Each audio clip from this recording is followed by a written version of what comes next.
Are you a first responder, a veteran, a doctor, a nurse, a teacher, or a Let's Go Blues radio listener? Of course you are. If you're in the market to buy or sell a home, call real estate superstar Mike Burgoyne today at 314-753-4060 or email him at mike@strikewithmike.com to earn special rates today. All right, let's get out of here. And find something good. Does the moon actually possess such strange powers? Or is it all just lunacy? Nah. I'm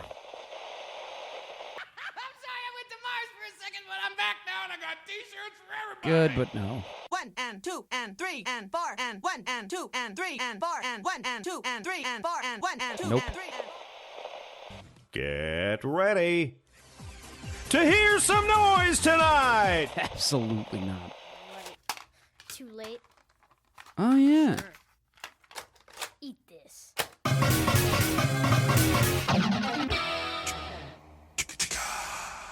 Let's do this. Welcome to the original and longest running blues hockey podcast, Let's Go Blues Radio. This is the Jeff Finley episode, aka episode 37 of season 14 and the 518th episode all time, our first pre-recorded episode of the summer for 2025. Support for Let's Go Blues Radio is brought to you in part by Mike Burgoyne of Real Brokerage Realty. You can contact Mike at strikewithmike.com.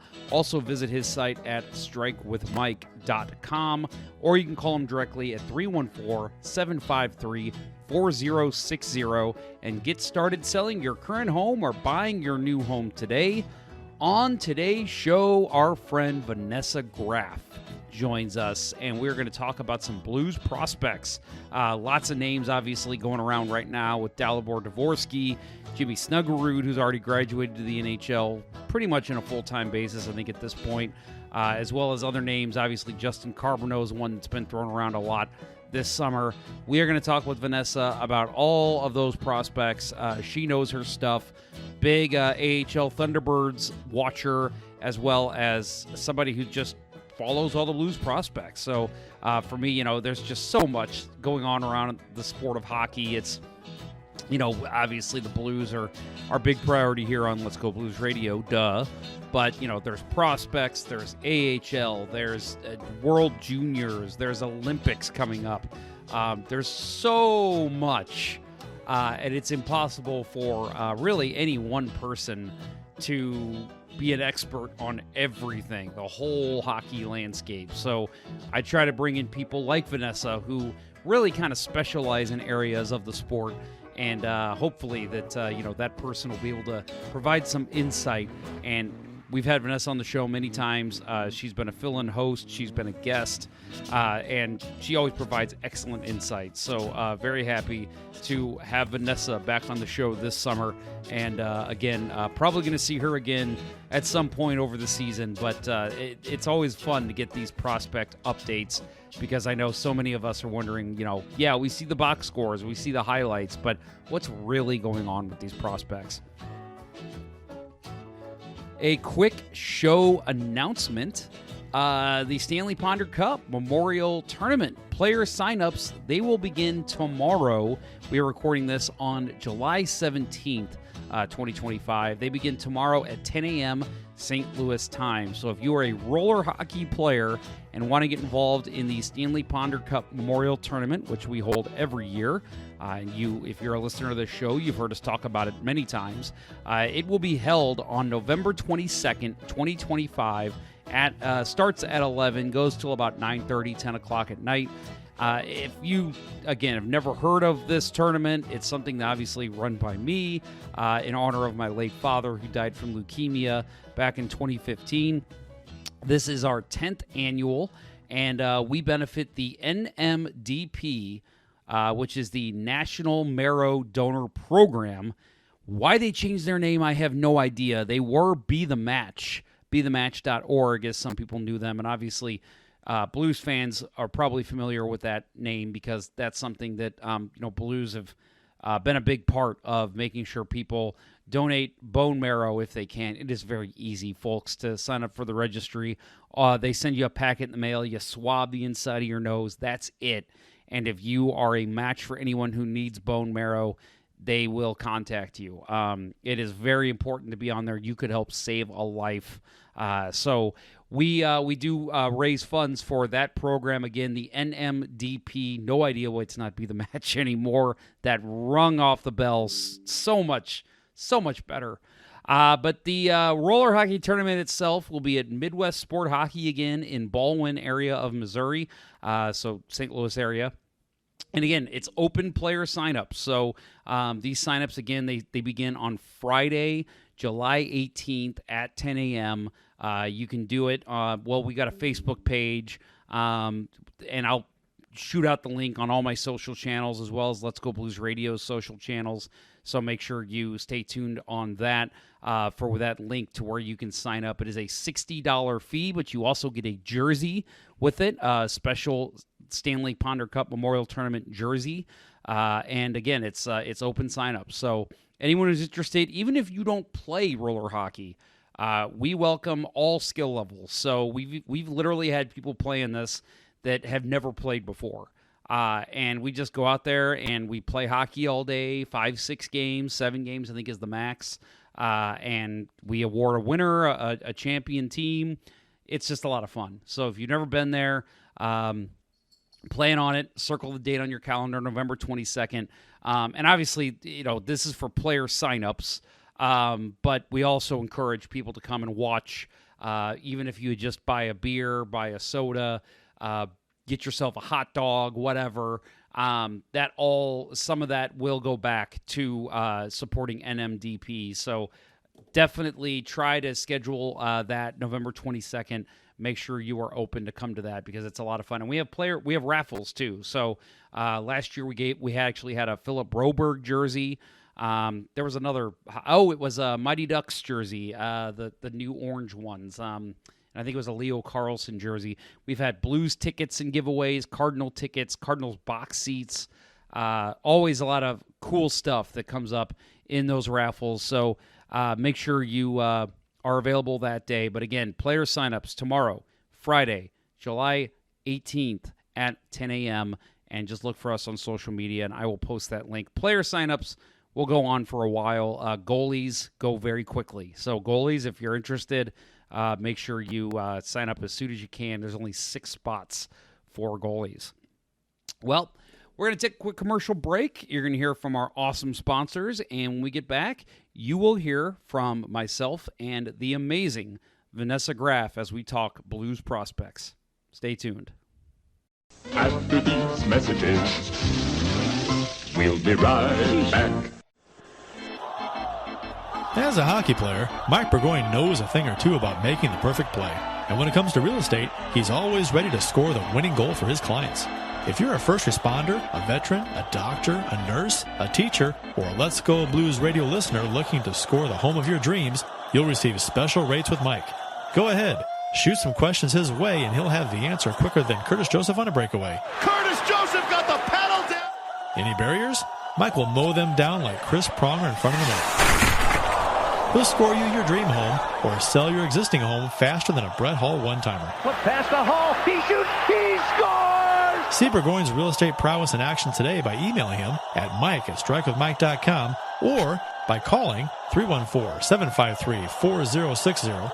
That email again is mike@strikewithmike.com, and that phone number is 314-753-4060. Getting Mike Burgoyne on your team will be the boost your power play needs. Attention pickleball players. 6-0 Pickleball is an industry leader in high-end pickleball paddles. From the Paddle of the Year Double Black Diamond to the Kevlar-faced Ruby paddles, 6-0 has the perfect paddle to take your game to the next level. And while I have your attention, consider upgrading your pickleball bag to the highly touted Pro Tour bag or the Performance Backpack in some fantastic colors. 6-0 is also your place to stock up on paddle grips and edge guards. 6-0 has everything you need to elevate your game. And as long as you're playing well, you might as well look good too, with 6-0 6-0's performance shirts, hats, and arm sleeves. Use discount code CPRICE10 for 10% off your entire purchase at 60pickleball.com. That's CPRICE10. Don't you dare get stuck on the court with inferior equipment. Go next level with 6-0. We already know that you love hockey, and you obviously already love the Let's Go Blues radio podcast, but what about filling the gap between weekly Let's Go Blues radio episodes? That's where the LGB Minute comes in. Hosted by Jeff Ponder, the LGB Minute is an entertaining, down and dirty 5-minute St. Louis Blues podcast released multiple times a week to keep you informed of all things St. Louis Blues. So make sure to subscribe to the LGB Minute anywhere you listen to podcasts. Like right now. Do it now. Just click subscribe. It's easy. For the love of God, please. And now, back to Let's Go Blues Radio, the longest running St. Louis Blues podcast with Price, Ponder, and Day. We are joined now by our friend Vanessa Graf, who you can find on Blue Sky over at VRain, that's RAIN 91, also on Twitter, but sounds like Vanessa's kind of like me. Use it sparingly, more on the Blue Sky app now. That's kind of where I've been. But Vanessa is a longtime friend of the show. She's been a co-host. She's been in our special YouTube shows we've done.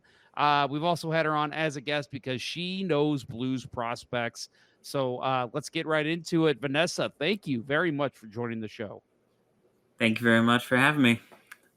So I wanted to ask you, because last time we talked to you last summer, you had mentioned like, yeah, I'm thinking about like trying to find a home for all my prospect coverage. And I'm like, you should start a site. And you have since the last time we heard from you. So where can people find your site about Blues prospects? So right now, the website, the title of it is Bluenote Prospects. I didn't go the Substack route like I know at least 2 other people have tried for covering the Blues prospects. And I just don't, I feel like this information should be free. It shouldn't be set to you have to pay to actually get it. We get enough of that with The Athletic with a monthly subscription. So this stuff's all free. But basically still in the process of getting the actual like website domain name done, but you can find me at bluesprospects.com. It's listed in my Blue Sky as well. So should be good. Very cool. And I know you've been in the past very active on Discord. Do you still participate in the Discord community? Yes, I do. I also recently got into NHL Reddit's Discord, so I've been doing a lot of chirping, especially during the playoffs to Jets fans. Well, that's why we love you. Awesome. Okay. And you're still in the Thunderbird Discord, correct? I don't think the Thunderbirds actually have a Discord, but I am in the St. Louis Blues Reddit Discord, and they tend to talk about the Thunderbirds a lot. We actually have some people in Springfield that joined just for that. I knew there was something, and yeah, man, come on, Thunderbirds, get on Discord. What are you doing? Right. Man. Speaking of Thunderbirds, let's start there. There's obviously a lot of things that we could talk about. I mean, we could literally go for hours here, Vanessa, but I'm going to try to keep it as short as possible. The Thunderbirds, unfortunately, ended last season in the first round, losing the best of 3 after going up 1-0. What did you see from that play? Was there anything that kind of stood out to you? I know that it's a couple months ago at this point, but obviously not the way the Thunderbirds wanted to end their season. Yeah, you hit the nail on the head with that. I actually watched all 3 games. The offense just fell flat. A lot of the newer players, they hadn't gotten a taste of the AHL playoffs yet, and they just didn't have the finish that I thought they would. Yeah, there's a lot of forwards that, we could talk about here that maybe didn't step up when you expected them to. A name that obviously comes to mind, Dalibor Dvorsky, his first full season in the AHL. We did get a glimpse of him with the Blues, but overall, obviously a very good season for him. He was an AHL All-Star. What were your thoughts on Dvorsky, and do you see that blossoming into an NHL career this season? So for Dvorsky's case, I definitely agree that he made a very good impact at the pro level and really showed that he can handle the North American ice style.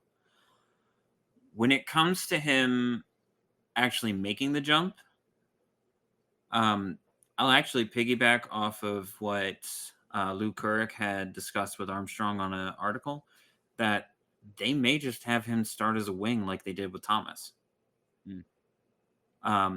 If he is able to make the jump this coming year, excuse me, I could actually see them going the route of him playing at wing instead of center for right now with the moves that they've made. If he stays in the AHL, I'm going to say now he's probably a 60, 70 point scorer. And after getting an entire year under his belt, he is going to be hungry. So he is probably going to be turning heads if he has to stay in the AHL for one more season. And honestly, that's fine. The more you season a player like Dvorsky, the more of an impact his rookie season is. Yeah, we saw that plenty with the Red Wings, right? That was kind of their model for a long time, was they would let guys, I think the term they always used was over-ripen in the AHL so then they could step into the NHL and be fully ready. And if that's the route with Dvorsky, with how this team has progressed and with the jump this team made last season, I think that's more than okay. And I agree with you. I do think, from what I've seen, Dvorsky will probably be a winger to come up into the NHL. It's just, for me, the center position, and again, you've played, too, but for me, the center position, it's just, there's so much demand that you have to be able to command, not to sound like Dr. Seuss here, but there's so much you have to do as a center in the NHL and the AHL too. But this just, you're at an elite level at the NHL. You've got to be able to back check. You've got to be able to play both ends. You got to be able to set guys up, start the play from your own zone sometimes. For me, I just look at a lot of these players that come up and it's it's easier and it's a better path for them to open up on the wing. And for Dvorsky, I do think, and especially if you could put him on a line with a Rob Thomas or even a Braden Shen or a Pia Suter, I think that'll be a nice learning experience for him to learn from some veteran NHL guys.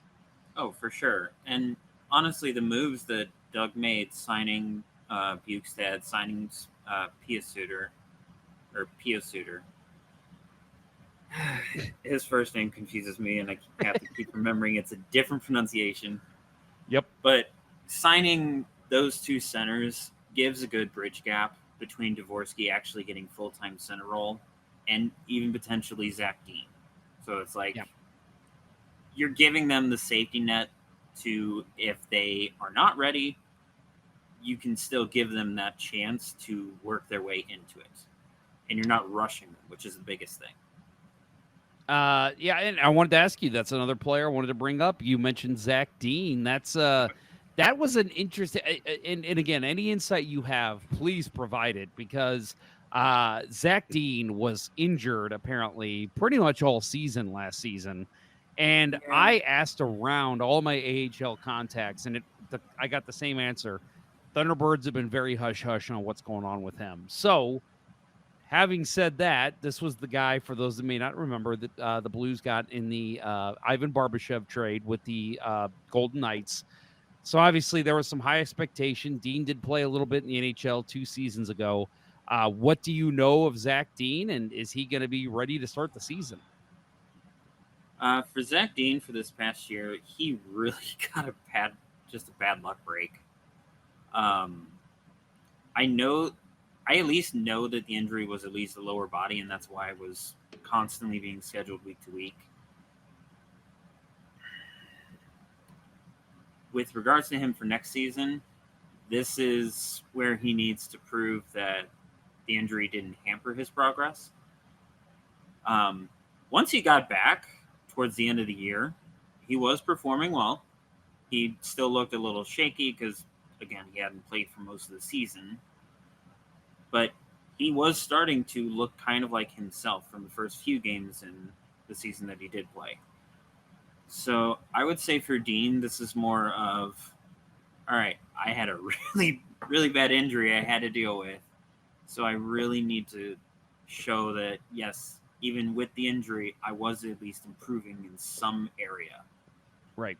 And I think he did. I think he has the tool set to actually showcase that he is improving. I would say this probably pushed him back from the NHL maybe a year. Just because they do not want to rush anything like that.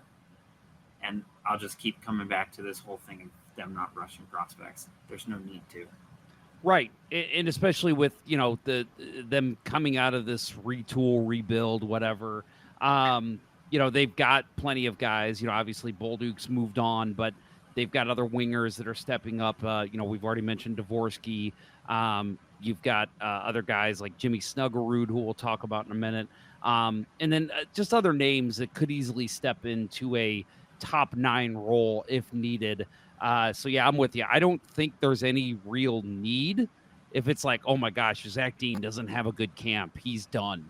I don't think that's the case at all. I think let him kind of figure his game back out after a troublesome injury season and see what happens. But, if for you in what you've seen from Dean and what you've heard and what you've read about with him, what areas do you think he could really improve on to kind of at this point now? It's kind of funny how we go season to season, because it's like 2 seasons ago it was, oh my gosh, Zach Dean, we're so excited. Now you say that name and Blues fans are like, oh, I haven't heard anything about that guy. We're worried about other people. Yep. What do you, from what you've seen, what do you think he could improve on to be an NHL player? For me, I would have to say not necessarily bulking up, but just getting more of an endurance increase in his game would probably be the best, especially because of the injury. Just figuring out ways that he can both take hits and take the physical, like the physicality of the game, and be able to just translate that into being able to handle that professional level of intensity. His shot, his skating, they're all good. His defensive awareness, it's still very good, especially for a center. So pretty much his endurance is what he needs to work on now. Otherwise, he is as ready as Bolduc was this past season. Nice. That's exactly what Blues fans probably want to hear. So there's a couple other names that I want to run down in terms of the forward group. Otto Stenberg is a guy who's gotten a lot of love from Blues fans, and obviously a Alex Steen guy. And then obviously Jakub Stancl is another name that comes to mind. A couple of these guys that stepped in last season in the AHL, and honestly both had great World Juniors as well. Is there one that kind of stands out in front of the other one for you, or are you kind of equally excited about both? I'm actually kind of equally excited for both. The main reason is Stancl is actually coming out of juniors, so he'll get his full first professional season this year. Stenberg, he had to take kind of the route that Dvorsky did with coming over to North America, although he came over for the AHL and not juniors. Mm-hmm.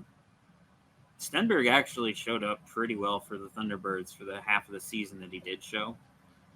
And I know that Stancl didn't get hardly any points for I think it was 9 or 10 games that he played at the end of the season, but he still looked good. Yeah. So I'm excited for both of them. They're definitely not going to be pushing for the playoffs this next year, or not playoffs, for the NHL this next year. Yeah. But they are definitely on the track. Yeah, so Stenberg, from what I've seen, I keep hearing about his hands. He's got excellent hands, which, I mean, these are all AHL level guys. Obviously, they all have good hands. But for Stenberg specifically, I hear it's the old adage that Panger used to use, the stick handling in a phone booth type thing. Yep. I mean, is he really at that elite of a level compared to the rest of the AHL talent you typically see? I would actually say yeah. And ironically, it's the middle of the 3 Stenberg brothers, Ivar Stenberg. He's also going to be draft eligible next year. he's actually projected in the top 5, which is even better than Stenberg or than Otto.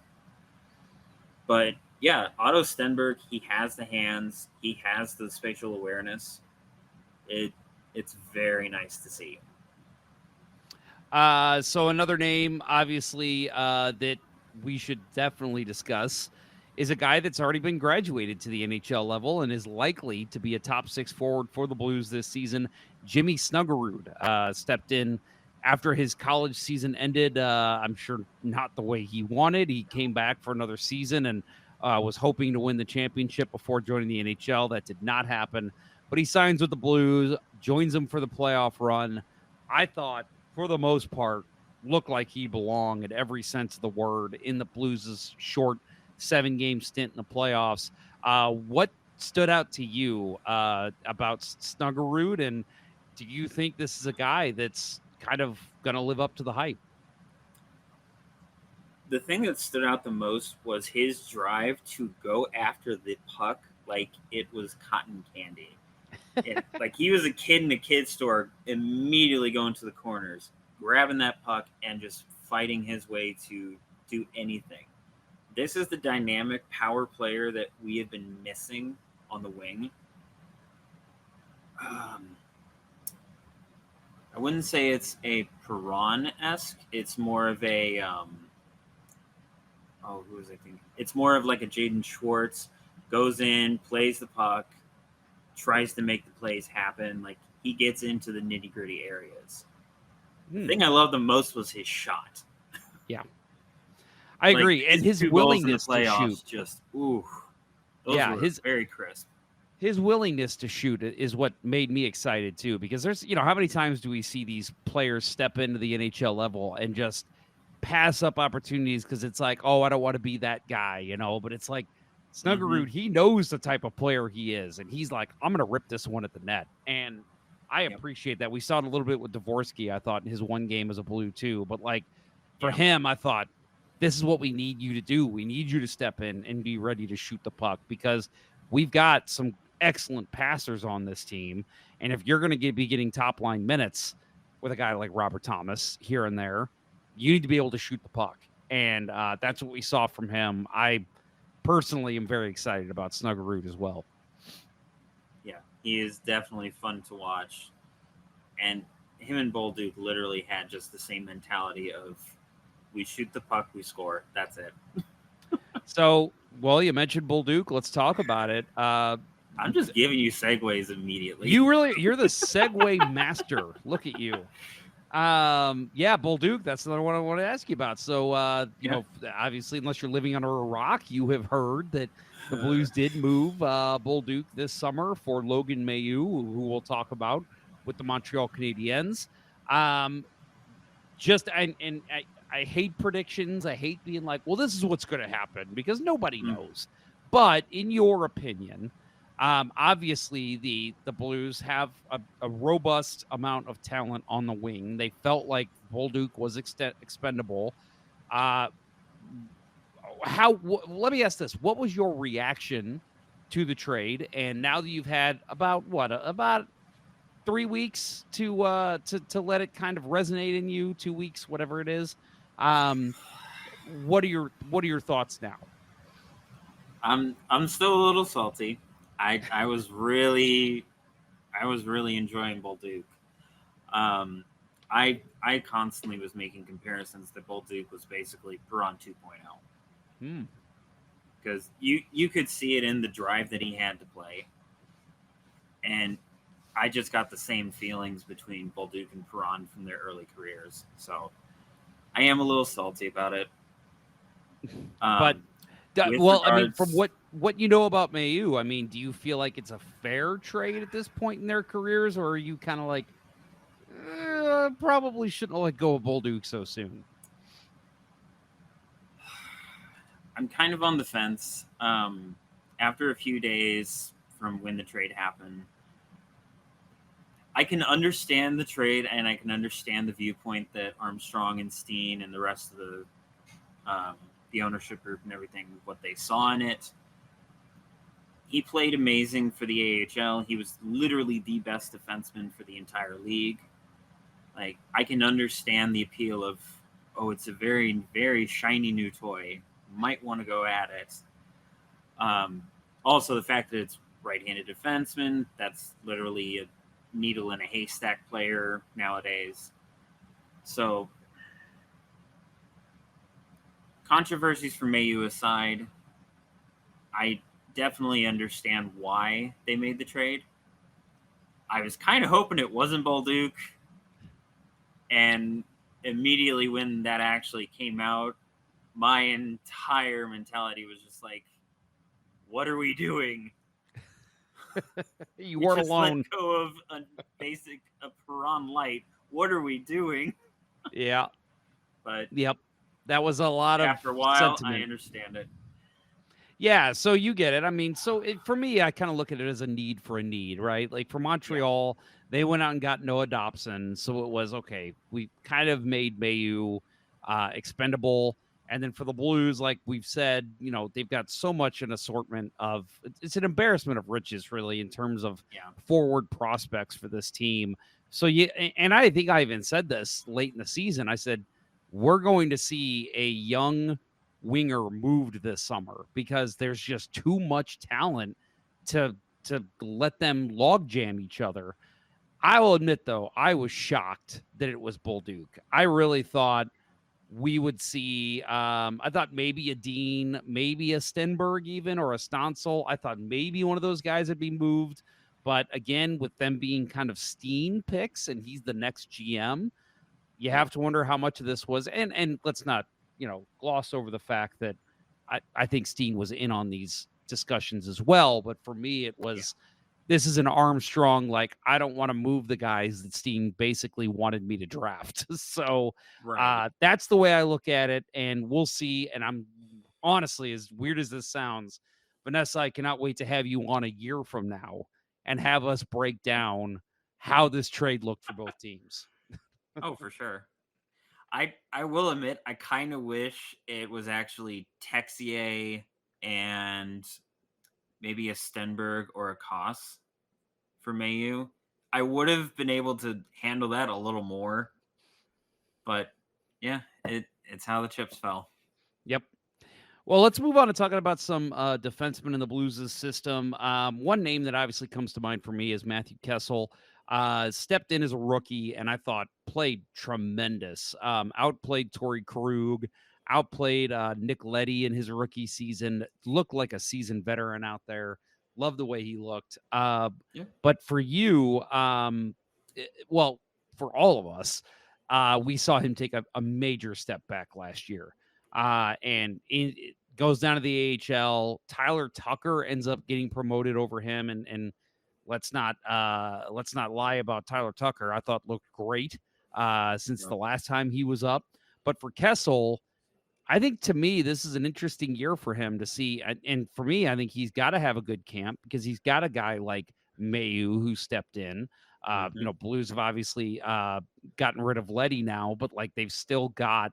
There's still some space, I think, for him to work in, but he's really got to prove himself. So for you, I mean, where do you see Matthew Kessel on this depth chart, and how do you see him shaking out this year in terms of, placement on the NHL or AHL? Yeah. So in Kessel's case, he's got more than just Mayu to worry about, unfortunately. And this will actually lead to a very hot take of mine. But there's actually a chance that Theo Lindstein might push for a spot. Like, I could see that. He played in the SHL. He went all the way to the championship round with his team over in Sweden. They just barely lost in 6 games. And he was one of their top defensemen night in and night out, playing nearly 20 minutes every night. And ironically, Lindstein can actually play the right side if he needs to, which I didn't even know, because he was only touted as a left-handed defenseman. So you would think he plays on the left side, which he did for a lot, but he actually can play solid right defenseman. So he's a weirdo like me because I'm a lefty and I like the right side. Everyone I talk to about that, they're like, why? And for me, and it's a weird reasoning, I know, but I like going into the boards on my backhand because for me, I like the option to be able to send it behind the net more than send it up. So for me, it's like that's just a more comfort level for me. And it's just funny whenever that does happen in the NHL, you see some guys that enjoy the right side. Like I think John Moore, when he was on the Devils, was playing on his opposite hand, and people were like, what is he doing? And it's just like, it's a comfort thing. So for Lindstein, if he could step in on the right side, that's more of a need for the Blues. Ironically, I share the same sentiment with you. I've played both wing and defense, and I just prefer, like, even being left-handed, even though I'm ambidextrous, I still prefer playing on the right side as a lefty. It just feels right. Yeah, it's weird. It's so odd because, again, like I will go out on the rink and I'll ask, if I'm playing with somebody new, I'll be like, oh, what side do you like? And they'll go, well, you're left, so I'll take right. And I'm like, no, I'm cool playing right. Right's my side. And they're like, really? And I'm like, yeah, let's not have that discussion now. Let me just jump to the right side and we'll talk about it on the bench later. Yep. But anyway, no. So for me, like, yes, Lindstein, and that's an interesting one. So as you said, played with I can never say this name, Brenus IF last season. Yeah. Okay.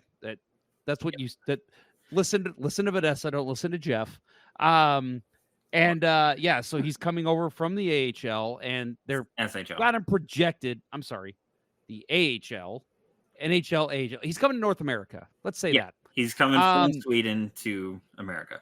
Yep. So basically, like right now, if you look on like Hockey Prospects, they have him listed as a Thunderbird. But like you said, this kid's got a lot of upside. I mean, 2023 first round pick, number 29 overall. He has been on the Blues' radar. Again, a Steen pick from all accounts, from what I've heard, and just a guy that could really step in and make a difference. I could see. And to me, again, Matthew Kessel, look out, buddy. You've really got to have a good camp here. Otherwise, I think you either could see a trade or you could be a guy that gets stuck in the AHL for a little while. It's very possible. And so the basis of everything is the Blues bottom pair defenseman. It currently shakes out as basically a camp fight between Tucker, Kessel, Mayu, Lindstein. And I'm also going to say another person who might push for the seventh defenseman position, Leo Loof. He got a brief stint up here in the NHL, but I don't think he saw a game, correct? He didn't know. Called up. Yeah. And I kept thinking, I'm like, ooh, I'm excited about Leo Loof. I've heard good things about the way he plays in the AHL. So what do you like Loof about has been Leo their Loof's game? best shutdown defenseman. Like, he is basically what we've been missing for a physical shutdown defenseman for a while. And he's looked good. He's a stocky guy too. He's not like huge. He's not like 6'4", but I think he's like 6'1", 180. But like he's just a stout fella that you don't want to mess with. Yeah, and he's not afraid to go for a fight. Gotta love that. Like a Tyler Tucker type, right? Oh yeah. Yep. Tyler Tucker has a little more of the offensive side to his game than Loof, but Loof is definitely about the same physicality wise. That's great. So there's a name that you have brought up a couple of years in a row now. And again, you think you have to kind of wonder where he's at on the depth chart. Marc-Andre Gaudette. I wanted to ask you about him. How has he looked? And do you see him ever at this point with all these other defensemen joining the ranks? Do you think he gets an NHL call up anytime soon? I don't think he gets it with the Blues. I think he'll finally be able to actually push for a proper AHL debut. I don't know if he gets it because we actually have, I think, 3 or 4 new defensemen leaving juniors and coming up. Mm-hmm. And I can name drop those if you want to. Yeah, go ahead. Let's hear it. Quentin Burns, Lucas Fisher, Adam Jiricek, and I just had the other one. Where to go? Theo Lindstein? No. Theo Lindstein, but Michael Buschinger, he'll have his first full season finally. Yep. But yeah, the defense for the AHL is going to be very good this year, no matter what.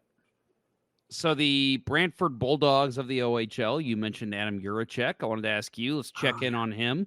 2024 first-round pick, number 16. So just finished his, first season as a member of the Blues prospect camp. But we've heard a lot about him in the 2 development camps he's done in St. Louis. But how was his season this year? And, where is he at developmentally?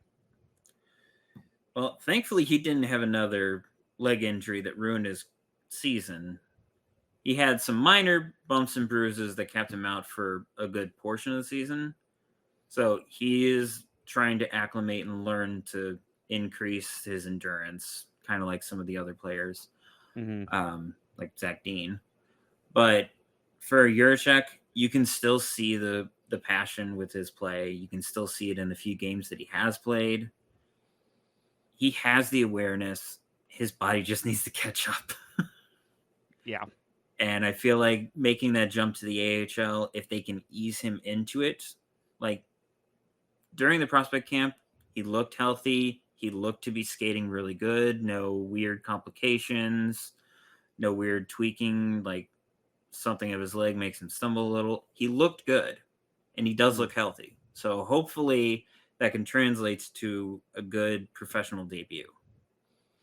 One last player that I definitely want to talk about, a guy who really took a step up last season, Colten Ellis in goal. A guy that a lot of people were actually saying, ooh, does he push out Joel Hofer and become the backup this season? Well, Hofer signs the 2-year extension, so that's not going to happen. But and I think it was a little premature, to be quite fair, because I do think that was his first full season as an AHL goalie. But what do you see his ceiling being? Colten Ellis, I think, is actually the biggest surprise out of the 3 goaltenders that we had before the draft. Zherenko, Cranley were the other 2. Mm-hmm. I actually think Ellis basically pushed Zherenko down the rank and actually just took over the 3rd spot in our depth chart completely. Yeah. And I agree with you. He has just played very well at the AHL level. I really hate saying this, but I think Zherenko got kind of figured out. Like, it's kind of hard to see him even in an AHL starter role. Ooh, yeah. I'll say I saw him play a preseason game last year, and I saw him like first or second game for the Thunderbirds last year. He played, and I watched the whole game, and I thought, whew, this kid is good. I am very excited about Zherenko. But then, like you said, Ellis just kind of came out of nowhere, stole the starting job. And I agree with you 100%. He is number 3 on the depth chart. There's no doubt in my mind. If one of the goalies gets hurt, you're calling up Ellis. You're not calling up Zherenko. So, should be interesting to see what happens with Zherenko this year. But, Colten Ellis.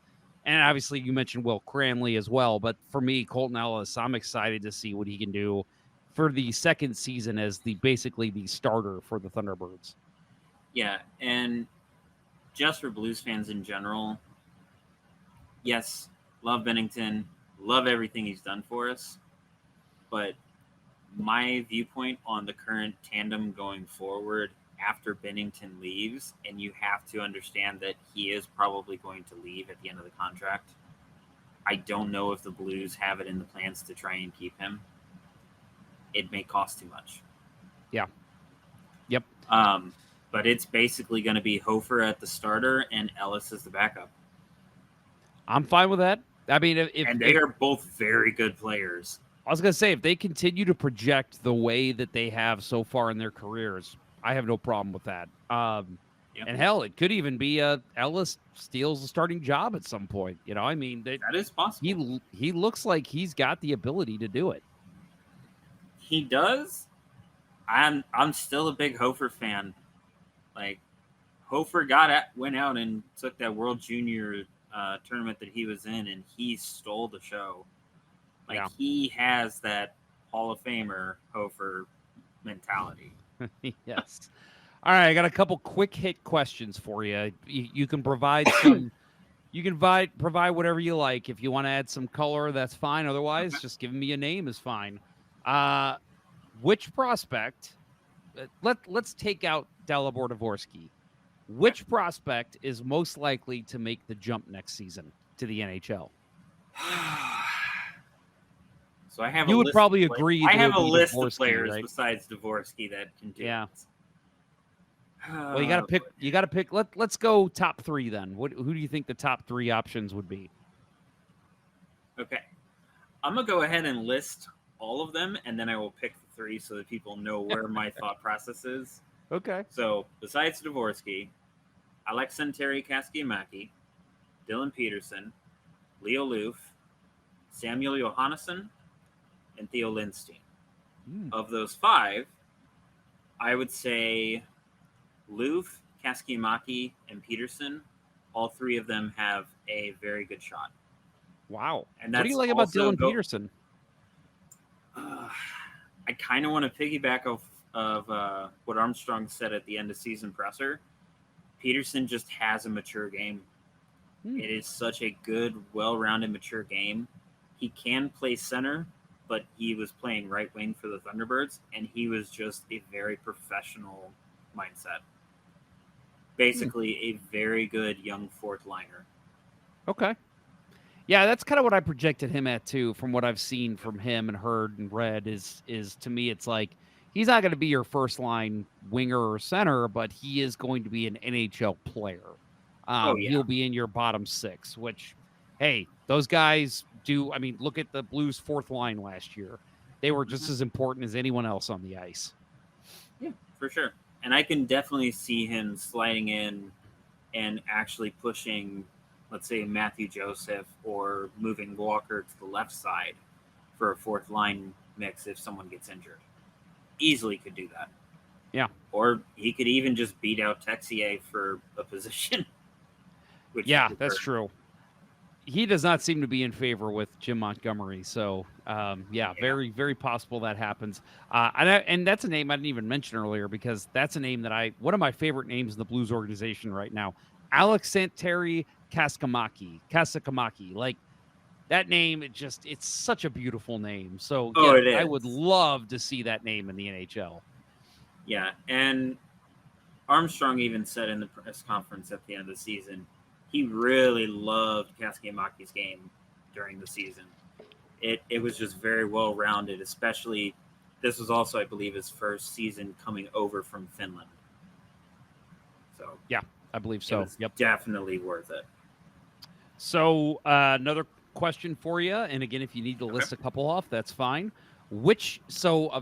Obviously not including the names you just said, if you could pick a prospect that is a surprise that could make the Blues team next season, who would you pick? Because for me, and I'll vamp for you so you can think about it.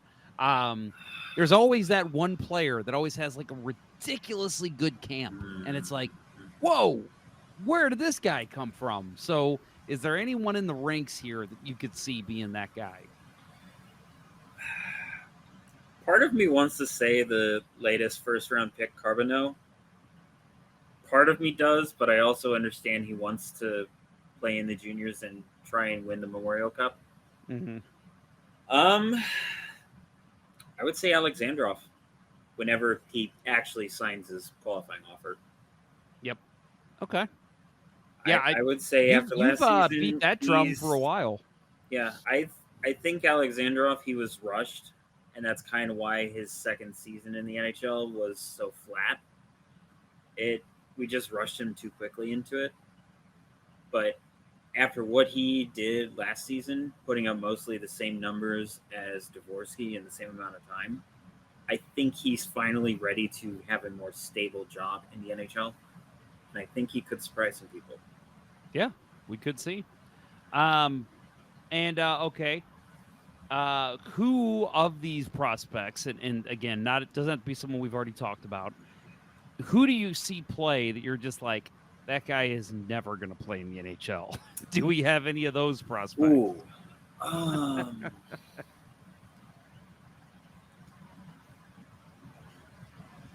So I'm kind of going to harp on Leaf fans a little bit.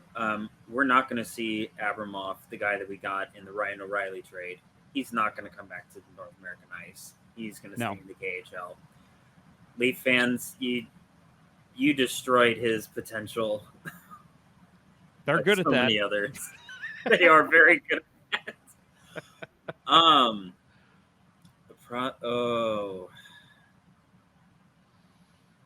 If there was one prospect I had to specifically choose that is not going to get up to the NHL, Antoine Dorian. Sorry. He was a late pick a couple years ago, correct? I think he was a 6th or a 7th. I'm gonna look him up. Currently plays for the Quebec Ramparts. Right. Let's see. He drafted, round 7, number 209 overall of 2024. So last year, let's see, 10 goals, 5 assists in 56 games. So, nothing too exciting to write home about there. No, he was more of a shot in the dark, hoping. Basically, they were just hoping if he produces a little bit more points, could be a good professional AHL. I think ECHL is probably his ceiling. So, again, I'm going to put you on the spot here, but I'm going to vamp for you so that way you have some time to think about it. But my last question I wanted to ask you, Justin Carbonneau, the Blues' big pick, number 19 overall, 2025, first-round pick. A lot of people, you mentioned him earlier, that a guy, if he didn't want to go to Canada to play juniors, potentially, and I think even our friend Thomas Welch on Twitter has said he thinks Carbonneau could be NHL ready now. But he's probably not going to be here this year. We'll probably see him at camp, and that's it. And he'll go off and probably go, win for Blainville. But so, and that's in the Q, by the way, for those that don't know. NHL comparable. I want to ask you, at his elite, who's the NHL comparable? I will tell you a name that I have heard, and I've heard Phil Kessel as being, when Kessel was at the top of his game, being a good comparable for Justin Carbonneau. Is there anyone else you could think of that, for fans that don't know anything about his game, who would you compare him to?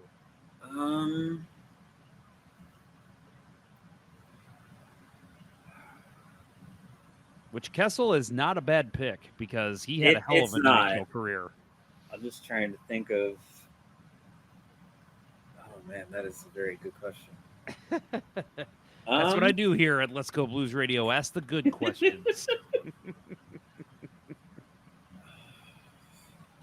See if I can pull up. Let's see. Another one I've seen. Let's see.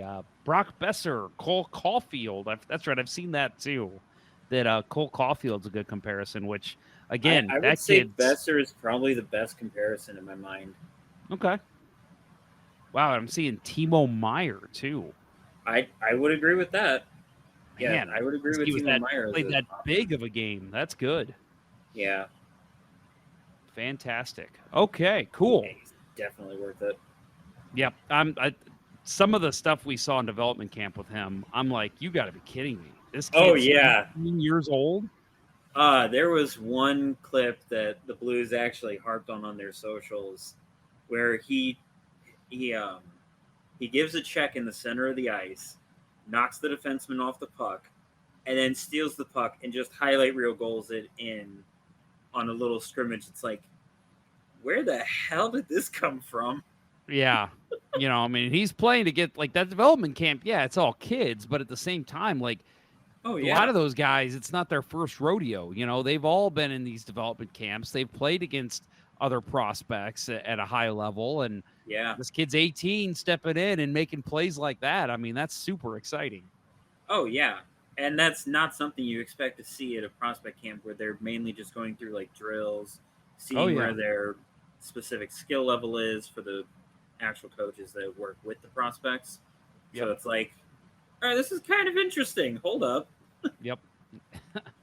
Well, Vanessa, always awesome talking with you. Love having you on. You just bring such a wealth of knowledge about the Blues prospects that honestly, there's just so much going on in the NHL landscape. It's so hard to like keep track of all these guys. Yeah. So it's awesome having people like you who actually pays attention. It doesn't just read reports. Like you're actually watching the games. You're actually learning about these guys. So I very much appreciate your contribution to Let's Go Blues Radio. Again, I want to ask you to let people know where they can find your work, how they can interact with you on social media, and anything else you feel like plugging. Okay. I'll plug some quick little hits for you, sure. Just so that people who listen to the podcast know. So the Blues are going to have 3 players that will return to juniors for next year. Carbonell, already listed for the QMJ. Antoine Dorian, he's also returning. Adam Yeko, it seems like he's also going to stay in the W, but we're still trying to get a full confirmation on that. Pretty much all of the Russian prospects that we have, minus Abramov, because he's not really a prospect at this point. Yeah. Korodki, Susiev, the newest guy, Fyodorov, Vorobyov, Romislov, they're all technically still in the KHL. Vorobyov doesn't have a contract. So he actually might have the chance to make the jump over to the AHL. Okay. That'd be Possibly. Good. And he is a forward, which I'm fine with. We can use all the forwards we can to develop over in the A. Yep. But the rest of them, at a minimum, they're still there until the end of next season. Korotký and Susiev, they're both stuck in the KHL until 2017 or 2027. Andre Koss and the newest goaltender, Loof Harenstam. That one's going to be a while for me to get right. But both Koss and Harenstam, they're both staying in Europe another year or two. So don't have to worry about them trying to make the jump. AHL, we got a lot of people coming up. Buschinger, Lindstein, Jiricek, Quentin Burns, Lucas Fisher. They're all going to be making that jump. Jakub Stancl, Pekarsik are also going to as well. Pekarsik and Stancl, definitely watch out for them this year. It's going to be very interesting. They had some great juniors too. Yeah, they did. Especially Pekarsik.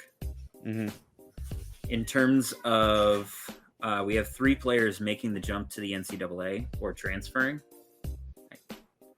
Tomas Mercic, he's making the jump from juniors, and he's going to Colorado College, ranked 33rd in the country. Colin Ralph, he's actually transferring from one college to another. He's going to Michigan State, which was ranked 2nd in the country. And Matthew Mayich, he's also making the jump. He's heading to Clarkson University, and that was ranked 20th last year. Wow. Okay. So, a lot of good stuff. Awesome. Well, again, let's hear about, where people can find your work, because you do have, obviously, you've got the knowledge, but you've also got this in written form for people to check out. Where can they find your work? Yeah. So, go ahead and just type into your little search bar, Google or whatever, Bluenote Prospects. Bluenote Prospects. Right. All right. And then I think you got a link up on your Blue Sky as well. Yes, I do have a link on my Blue Sky. And eventually I'll actually have a domain for the actual website anyway. So cool. Yeah, VRAIN91 is the Blue Sky for Vanessa. And you are very active on there. You're always willing to answer any questions about Blues prospects. Yep. So make sure you follow her or ask any questions, send them her way. She knows her Blues stuff. So Vanessa, thank you again. Love having you on. Again, we will be talking to you very soon, I'm sure. Thank you very much for all this great insight into Blues prospects. Yeah, it's not a problem at all. And hey, let's go Blues. And those new jerseys, they're fire. Oh, yeah, they are. I'm with you. Loving it. Well, I again want to thank Vanessa Graf. She is just awesome. Always brings the good stuff. So for those of you wanting prospect news, I hope you got your fill with this episode. And we will probably be hearing about these prospects throughout the year. So, again, Vanessa, friend of the show, always happy to come on. We always love having her. Next week, we've got a new two-time favorite guest coming on. Morgan Grabowski of Alabama women's hockey is going to join me. Roll Tide, right? So for those that maybe don't remember, we had Morgan on last year. She helped create the first Alabama women's hockey team at Alabama for, the university. And it was a tremendous success their first year. I think they only played maybe 10 games in their first year. It might have been less.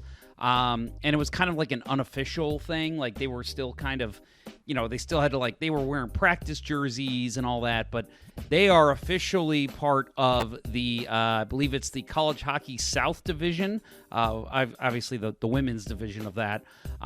They took first place this past year. They went 13-2 in their first full season, and they won the women's division championship. So very awesome to see a grassroots hockey team do so well in their first year. So we're going to talk to Morgan about that. She was one of the big drivers of getting a team down there in Alabama. So very cool. And I just think that's just such an amazing story to hear how these women have been able to come together. And it literally just started with, I think they said it was like on an Alabama message board, like who goes to school here and wants to play hockey? And apparently they had a tremendous amount of women respond. So very cool. And I love talking to Morgan. She's been a friend of the show now for a little over a year. We had her on last summer, and she helped us with a lot of the hockey shoots that we did on the ice last summer as well. So always love having Morgan on to talk puck. So make sure you do not miss our episode next week. And that'll do it for this week. Support for Let's Go Blues Radio is brought to you in part by Mike Burgoyne from Real Brokerage Realty. Email him at mike@strikewithmike.com or visit strikewithmike.com today for all of your home buying and selling needs. That is strikewithmike.com. That'll do it for episode 37 of season 14 of the original St. Louis Blues Hockey Podcast, Let's Go Blues Radio. Thank you so much for tuning in, and have a great week, everyone.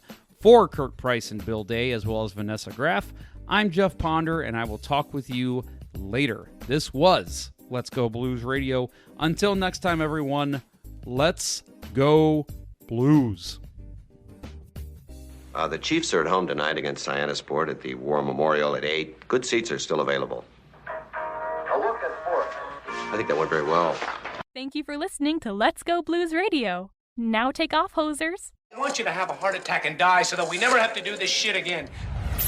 Well, there's 90 minutes of your life you'll never get back. Sorry. St. Louis Blues, St. Louis Blues. Have you heard the news about our St. Louis Blues? They've only just begun, they're on their way to number one. Now there's no more blues for our St. Louis Blues. The Blues are on the ice tonight again. They're rough and tough and got the stuff to win. They'll always get one more, no matter what the score. They are quite a hockey team, my friend.